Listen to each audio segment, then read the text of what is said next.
បុរសម្នាក់នេះគឺជាមនុស្សតែម្នាក់គត់ដែលបានជួបហេតុការណ៍ទាំងពីរលើកនៃការទម្លាក់គ្រាប់បែកទាំងនៅហ៊ីរ៉ូស៊ីម៉ានិងនៅណាហ្គាសាគីគាត់មានឈ្មោះថា Tsutomu Yamaguchi គឺជាមនុស្សតែម្នាក់គត់ដែលបានទទួលស្គាល់ជាផ្លូវការដោយរាជរដ្ឋាភិបាលជប៉ុនដែលថាគាត់គឺជាអ្នកដែលរស់រានមានជីវិតជៀសផុតពីហេតុការណ៍នៃការទម្លាក់គ្រាប់បែកទាំងនៅហ៊ីរ៉ូស៊ីម៉ានិងនៅណាហ្គាសាគីដែលប្រវត្តិសាស្ត្រគឺថាគាត់គឺជាមនុស្សដែលជៀសផុតពីជំងឺទាំងអស់ដែលបានស្លាប់រហូតដល់ថ្ងៃទី4ខែមករាឆ្នាំ2010នៅក្នុងអាយុ93ឆ្នាំ Yamaguchi ក៏បានស្លាប់ដោយសារតែជំងឺមហារីកក្រពះនៅពេលដែល Yamaguchi គាត់មានអាយុ29ឆ្នាំ Yamaguchi បានធ្វើដំណើរចាកចេញពីកន្លែងការងារអាជីវកម្មរបស់គាត់នឹងជាង3ខែគាត់ធ្វើដំណើរទៅកាន់ផ្ទះរបស់គាត់នៅហ៊ីរ៉ូស៊ីម៉ានៅថ្ងៃទី6ខែសីហាឆ្នាំ1945នៅពេលនោះ Yamaguchi គឺជាវិស្វកររបស់ក្រុមហ៊ុន Mitsubishi Heavy Industry និងបានធ្វើជាអ្នករចនានៃនាវាទឹកប្រេងនៅតាមដងផ្លូវទៅកាន់ស្ថានីយ៍រថភ្លើងដើម្បីត្រឡប់ទៅកាន់ផ្ទះរបស់គាត់នៅ Nagasaki វិញនោះ Yamaguchi គាត់កត់សម្គាល់ឃើញថាគាត់ដូចជាភ្លេចនៅបានអនុញ្ញាតឲ្យធ្វើដំណើរដូច្នេះគាត់ក៏ត្រឡប់ទៅយកបាននោះវិញ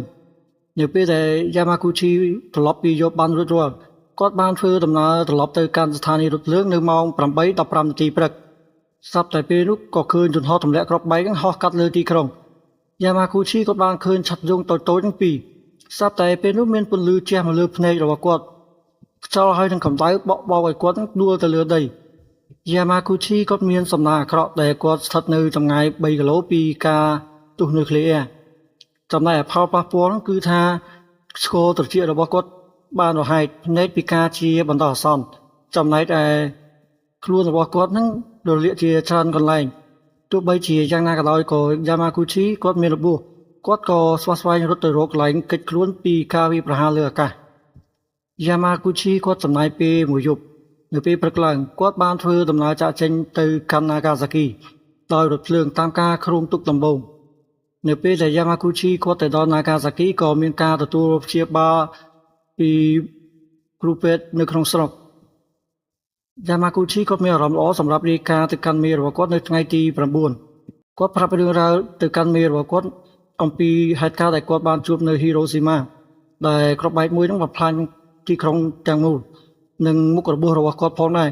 ប៉ុន្តែមេរបស់គាត់មិនជឿលើការអះអាងនោះទេថាឲ្យ Yamaguchi នឹងគណនាមើលបើអ្នកជាវិស្វករតើគ្រាប់បែកមួយបំផ្លាញទីក្រុងហ៊ីរ៉ូស៊ីម៉ានឹងទាំងមូលយ៉ាងដូចម្តេចក្នុងអំឡុងពេលដែលមានការសន្ទនានោះស្រាប់តែស៊ីរ៉ែននៃការវាយប្រហារលើអាកាសបានពន្លឺឡើង Yamaguchi គាត់បានឃើញនៅ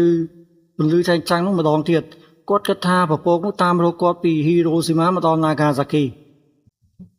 ការផ្ទុះនៅ Nagasaki គឺមានកម្លាំងខ្លាំងជាងនៅហ៊ីរ៉ូស៊ីម៉ានៅហ៊ីរ៉ូស៊ីម៉ាមានកម្លាំងផ្ទុះនឹង16គីឡូតោនវាសម្រាប់មនុស្សពី7ទៅ80000នាក់និងបំផ្លាញគេហដ្ឋារចនាសម្ព័ន្ធនោះគឺខូចខាតចំណែក Nagasaki មានកម្លាំងផ្ទុះ21គីឡូតោនវាបានសម្រាប់មនុស្សចាប់ពី40000ទៅ50000នាក់និងគេហដ្ឋារចនាសម្ព័ន្ធនោះគឺខូចខាតទាំងស្រុងចំណែក Yamaguchi ការផ្ទុះគ្រាប់បែកនុយក្លេអ៊ែរទី2នេះមិនមានផលប៉ះពាល់ភ្លាមៗនោះទេ Nagasaki មិនមែនជាគោលដៅដំបូងសម្រាប់គ្រាប់បែកនុយក្លេអ៊ែរទី2នោះទេគឺទីក្រុង Kokura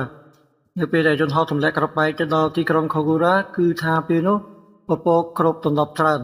ពួកគេមិនអាចទម្លាក់បានទេពួកគេក៏បង្វែរគោលដៅទៅកាន់ Nagasaki នៅពេលដែលយន្តហោះទម្លាក់គ្រាប់បែកទៅដល់ Nagasaki នៅពេលនោះក៏ពពកគ្របដណ្ដប់ច្រើនដែរពួកគេក៏មិនអាចបង្វែរគោលដៅផ្សេងទៀតដែរពីព្រោះថាពួកគេខ្វះខាតប្រេងដូច្នេះ Nagasaki គឺជាគោលដៅទី2ចំណែក Yamaguchi ផ្ទាល់ក៏បានប៉ះពាល់នឹងវិសុសកម្មអ៊ីយ៉ូតកម្រិតខ្ពស់ផ្សេងមួយទៀតនឹងការគ្រប់គ្រងវិទ្យាសាស្ត្រនោះគឺវាមានការគ្រប់គ្រងតិចតួចណាស់ដែលមានស្រាប់សម្រាប់ព្យាបាលជាលទ្ធផលការទម្លាក់គ្រាប់បែកបានធ្វើឲ្យត្រចៀកខាងឆ្វេងរបស់ Yamaguchi បាត់បង់ការស្ដាប់និងសក់បាត់បង់ជាបណ្ដោះអាសន្ន Yamaguchi ក៏បានជួបនៅបញ្ហាជាច្រើននិងការប៉ះទង្គិចផ្លូវចិត្តរបស់គាត់ Yamaguchi និងប្រពន្ធរបស់គាត់ Hisako បានប៉ះពាល់នឹងវិសុសកម្មអ៊ីយ៉ូតកម្រិតខ្ពស់ដូចគ្នា ប៉ុន្តែពួកគេបន្តរស់រានមានជីវិតនិងមានអាយុវែងហើយបានបង្កើតនូវកូនដែលមានសុខភាពដ៏ល្អឥតខ្ចោះប្រពន្ធ Yamaguchi Hisako គាត់បានស្លាប់នៅក្នុងអាយុ88ឆ្នាំដោយសារតែជំងឺតម្រងនោមនិងថ្លើមចំណែកឯ Yamaguchi គាត់បានស្លាប់ដោយសារតែជំងឺមហារីកក្រពះនៅក្នុងអាយុ93ឆ្នាំ Yamaguchi គាត់បានសរសេរនៅសៀវភៅរៀបរាប់អំពីបទពិសោធន៍របស់គាត់ដែលគាត់បានជួបនៅការទម្លាក់គ្រាប់បែកនិងសរសេរកំណាព្យដែលមានន័យថា Wrath of Corpse Yamaguchi ក៏បានចោះឈ្មោះជាអ្នករស់រានមានជីវិតពីហេតុការណ៍ទម្លាក់គ្រាប់បែកទាំងនៅ Hiroshima និងនៅ Nagasaki ដែលបានទទួលស្គាល់ជាផ្លូវការដោយរាជរដ្ឋាភិបាលជប៉ុនដែលគាត់នឹងគឺជាមនុស្សដែលរស់រានមានជីវិតពីហេតុការណ៍ទម្លាក់គ្រាប់បែក